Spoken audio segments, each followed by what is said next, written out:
welcome you to Royal Ascot Day 2. Just one sharp shower, but the nasty weatherman didn't get a ticket for today. It will, I'm sure, clear up, but the umbrellas are up as the Windsor Greys lead the Sovereign's procession through those golden gates and the straight mile, with the Queen joined by Viscount Brookborough and the Prince of Wales and the Duchess of Cornwall.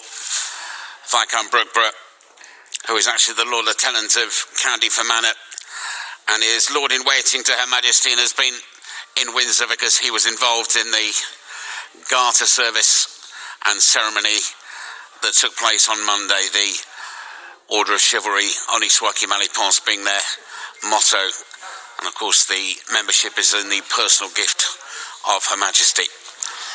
And Ginny will talk more about the outfit in a moment, but it is, not surprisingly, Stuart Parvin and Rachel Trevor Morgan who have been at work here on behalf of the Queen. Prince Charles and the Duchess of Cornwall, who make the presentation after the feature race that is named in the name of the Prince of Wales a little bit later on. And Viscount Brookborough, whose estate is in Fermanagh in Northern Ireland.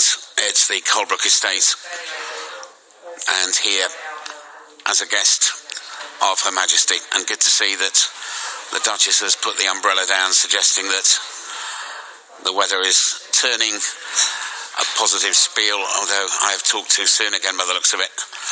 The umbrella is about to go up once more.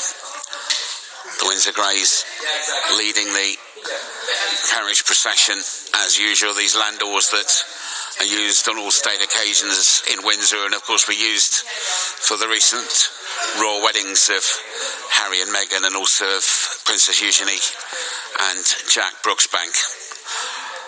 Young and old, everybody wants the best view in the house. It is as simple as that. And iwasthere.com, I'm sure, is going to get any number of selfies sent all the way around the world in the next 10 minutes or so. In the second carriage, Prince and Princess Michael of Kent. Prince Michael, a cousin of the Queen. And great to see Sir Mark Prescott as well, the longest-serving trainer in Newmarket, his first licence back in 1970, 2 Royal Ascot winners. 1994 Wizard King, 1996 Pivot, and of course trained a French Oaks winner in 2006, trains from Heath House. And it's terrific too to see Countess Mountbatten of Burma, Penelope Natchbull, who is the High Steward of Romsey and whose husband is the grandson of the late Lord Mountbatten.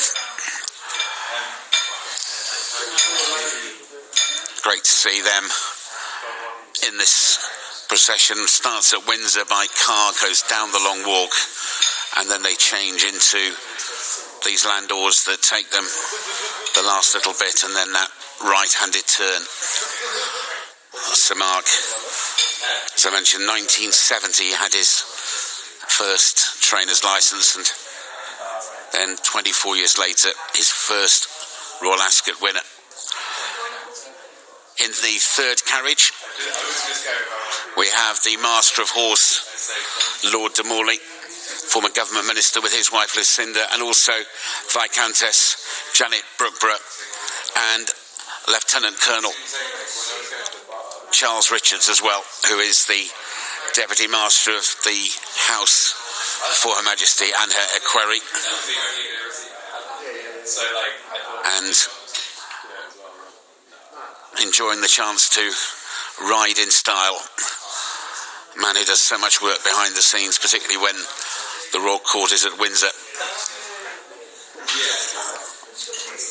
Lord de Morley succeeding Lord Vestey as Master of Horse with overall responsibility for the Royal Mews in January of this year. And in the fourth carriage, in just a moment, we'll meet Queen's godson and his wife.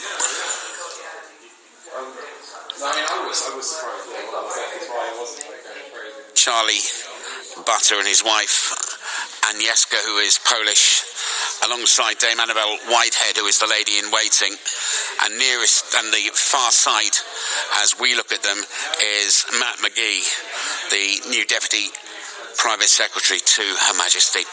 So you've had a look at them, Ginny. A word first of all about the Queen's outfit. Well, if She's certainly dressed for the weather. If your money was on cornflower blue, or sorry, duck egg blue, then you're in the money. It's a beautiful piece by Stuart Parvin and a gorgeous hat by her favoured milliner, Rachel Trevor-Morgan.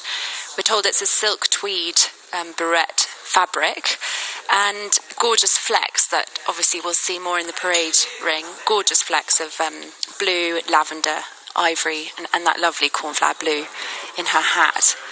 She's got it right again, Mike. I can't deny it. I'm really enjoying seeing a lot of these pastel colours, even on a kind of difficult day for the weather like today. The pastels really reign supreme. And then there's a different view from the other side, from the infield of the track. But inevitably, most of the outfits are, shall I say, determined by the weather. Yeah, but what I love is she's so clever. She's, you see how that brooch is mimicked in the darker flowers of her hat. There's so much thought that goes into these pieces. And I particularly love the Duchess of Cornwall again. It's a preferred hue for her. She tends to flock to these softer colours. They really lift her skin tone and the gorgeous tone of her hair as well. But for the Queen to be able to match a brooch like that, a Prince Albert brooch with a large sapphire in the centre, surrounded by diamonds, it's a lovely, clever touch. This is a big week for the Queen, of course, and a lot of thought goes into the outfit. She does have her first runner of the week today in the Royal Hunt Cup. Seniority, trying to make her a 24 times winning owner. As we wait shortly for the national anthem to be played by the band of the Coldstream Guards under Director of Music, Major Paul Norley. Queen's first ever winner at Royal Ascot was in the Hunt Cup in 1953. Courtesy of a horse called Choir Boy.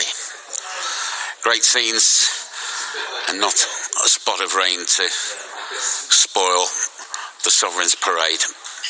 And the Windsor Greys, as always, the stars of the show really, as we wait for the national anthem.